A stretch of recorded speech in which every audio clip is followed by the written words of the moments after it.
Como se dun piano se tratase, a vilalbesa Miriam Fernández, lanzadeira en man e pisando as premedeiras, afina o seu propio tear. Según tocaras, según enfiaras neste pentagrama ou na partitura, despois eran os debuxos que che van salindo. Hai os tradicionais, que se consiguen así cos 4 lizos, o repaso vello, o repaso novo, e o liso tamén, o tafetán, o máis básico, pero despois podense ampliar os deseños e facer deseños así máis complexos.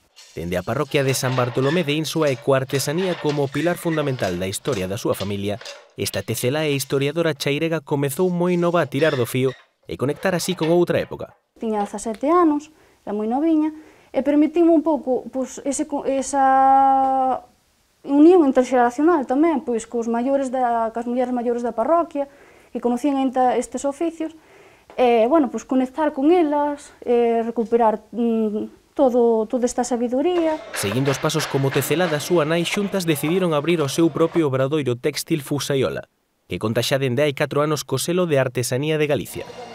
Presente que se forxou na Asociación de Mulleres San Bartolomeu de Insua, creada no 2007. O primeiro ano foi un pouco de toma de contacto, facer a asociación, ver os intereses das mulleres. Vimos o punto común de todas que lles gustaba tamén a etnografía, os oficios tradicionales, entonces buscamos algo que recuperar da parroquia. Formada tamén en Historia da Arte, Miriam segue a fusionar cultura, tradición e patrimonio. Estudios de investigación a maioría por iniciativa propia que reflexan o seu gusto pola etnografía. O último, quizás, foi para a revista do Castro de Viladón, a Croa.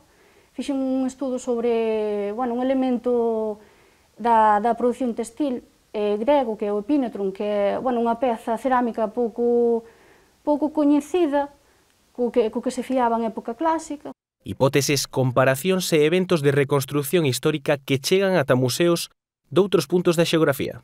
Un que me parece moi curioso, porque está bastante lonxe, foi o de Gilena en Sevilla, que lles fixen un par de cintos porque estaban recreando a equipación dunha hoplita e dunha muller de período arcaico grego. Proxectos que tamén se asentan no Centro de Artesanía e Diseño da Deputación ou na Capela de Santa María coa exposición Tecer para Crer, inaugurada días antes do confinamento e que xa recuperou parte da súa actividade. Unha especie de homenaxe ás mulleres tecelás da provincia. Movemos a distintas localizacións. Aire fresco para un oficio tradicional que busca nos máis novos un relevo xeracional e seguir mantendo así vivo o noso legado.